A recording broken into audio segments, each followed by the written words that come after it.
Developing a cadence of activities for your account management staff is really vital for their success. Account management requires organization, planning, and execution in order for their relationships to move in the right direction. So that's what we're going to talk about on today's Ramble.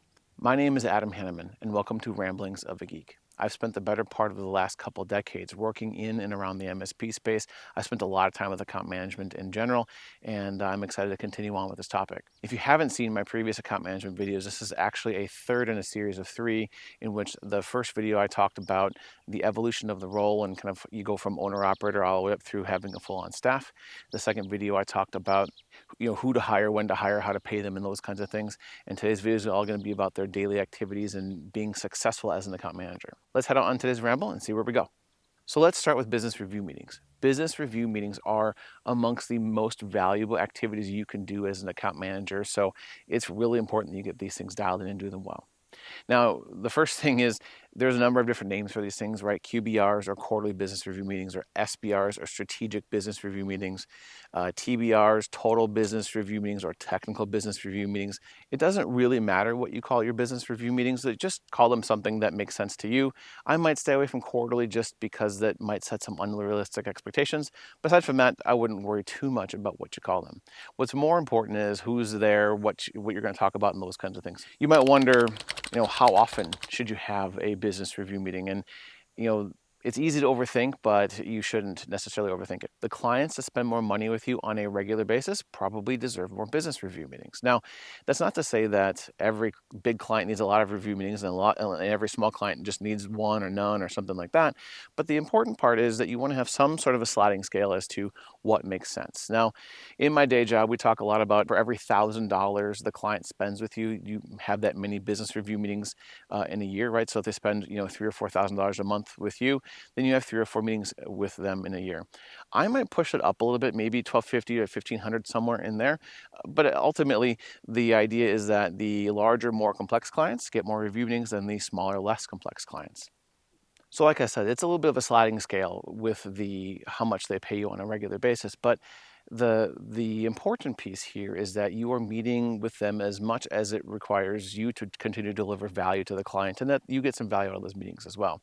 I will say that if you have a client that spends a lot of money with you, that 10, 15, 20 grand a month, that's probably a client you're going to meet with on a monthly basis, or certainly more frequently than quarterly. So that's an important thing to make sure that you honor, especially since generally as clients get larger, they get more complex overall. So the next logical question is, who should be at your business review meetings? And the short answer is you really want the owner, decision maker, or CEO, whomever that person is, at as many of them as possible.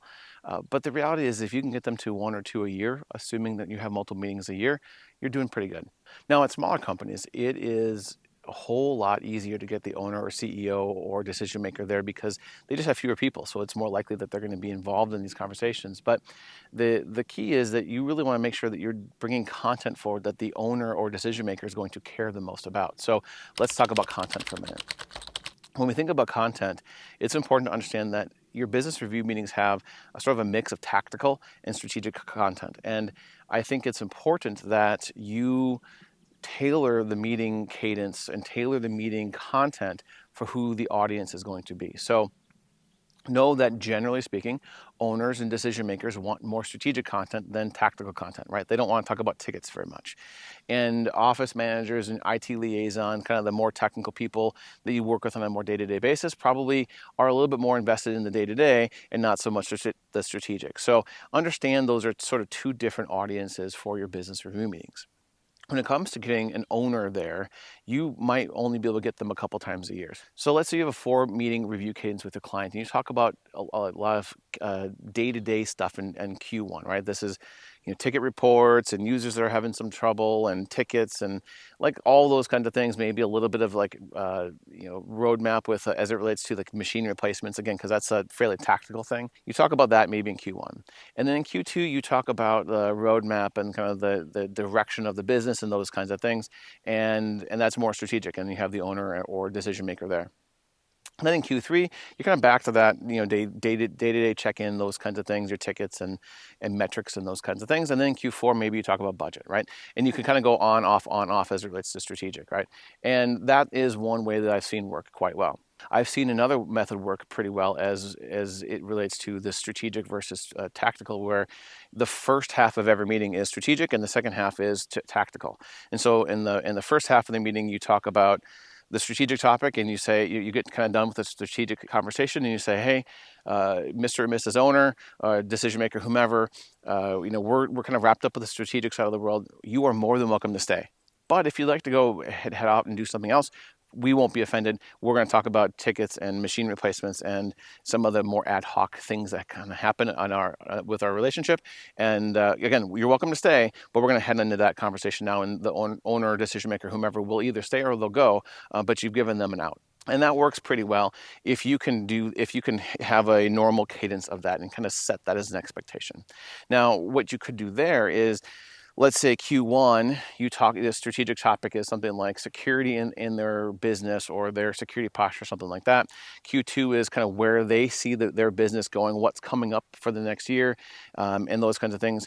Q3, maybe you talk about the roadmap, kind of your response to their strategic conversation from Q2. And then maybe Q4, you do budget. The key with all of this is you really want to make sure that you understand their cadence of their business, right? If they budget in Q3, you don't want to be talking about budget in Q4, right? You want to be talking about budget in Q3 for them, right? And so again, this is all about understanding the audience so that way you can bring the most value forward to them as possible. Again, you're trying to continually build and foster this relationship, and the way you do that is by speaking their language when they're ready to talk about things. Doing this well is a massive opportunity for you to continually drive that relationship forward. If you're getting value out of this content today, please do me a favor, click that like button.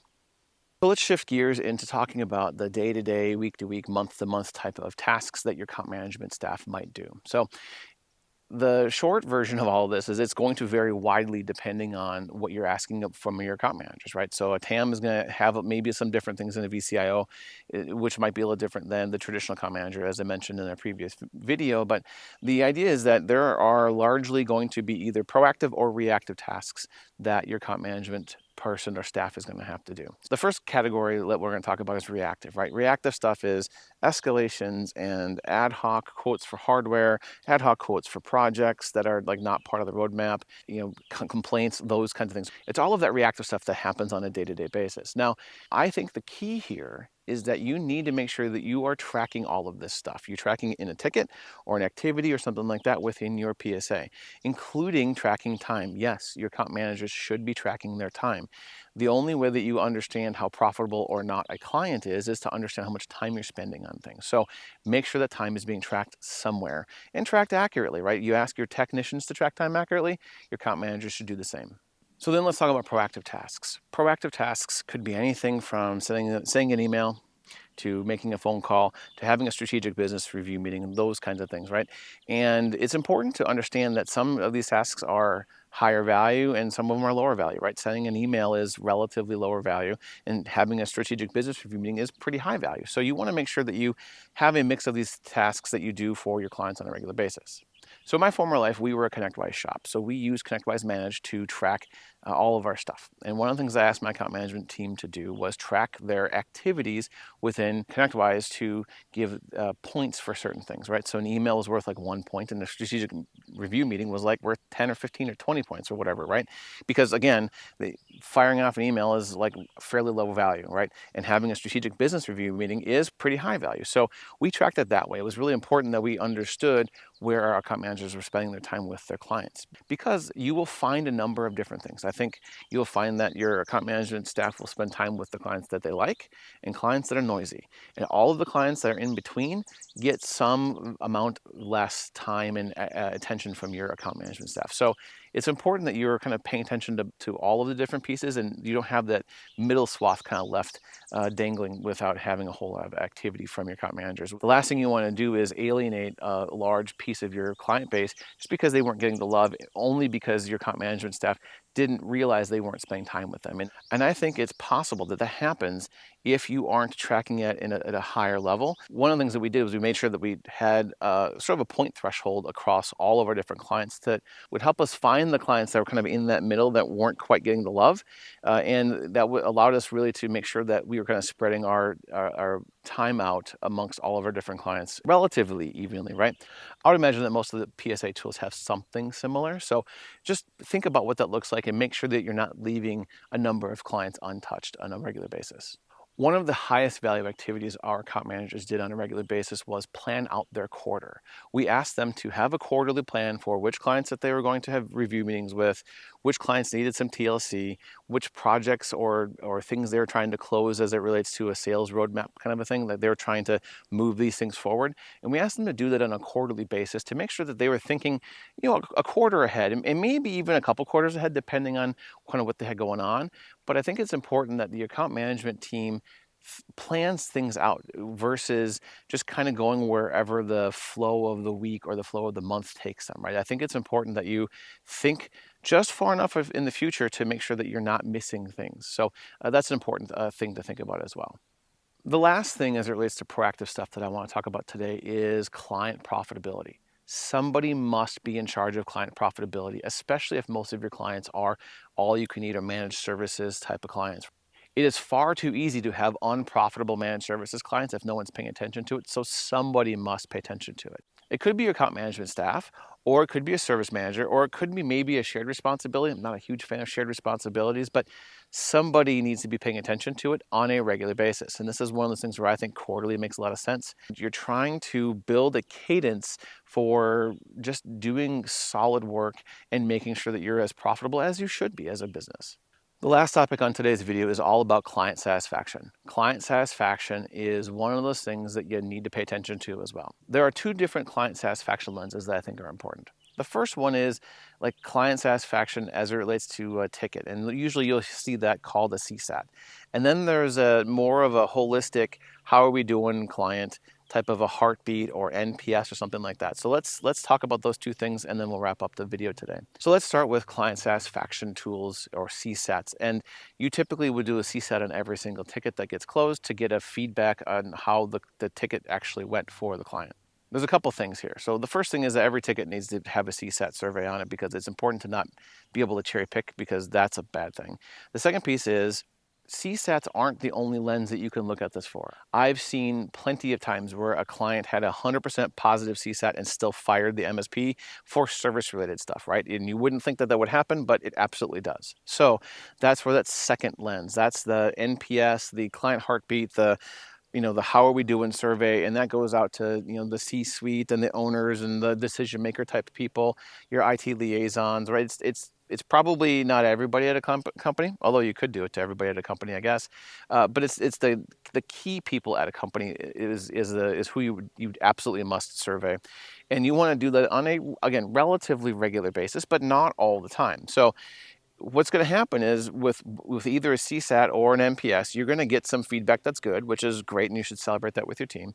But you're going to get some feedback that's not great as well. And somebody needs to pay attention to that, and somebody needs to address it, whether it's internally, whether it's externally to the client. Either way, someone needs to pay attention to it, and that might be your account managers. It might be sort of a split between your account management staff and your service managers, but someone's got to pay attention to it, so that's an important piece.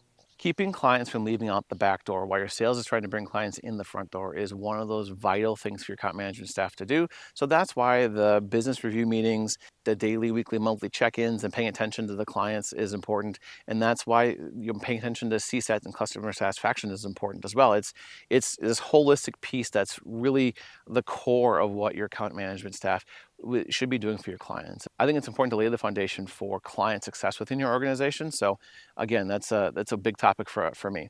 I will revisit account management in the future, but for now, I'm going to wrap up this video series with this. And I want to thank you for coming on this ramble with me, and hope to see you on the next one.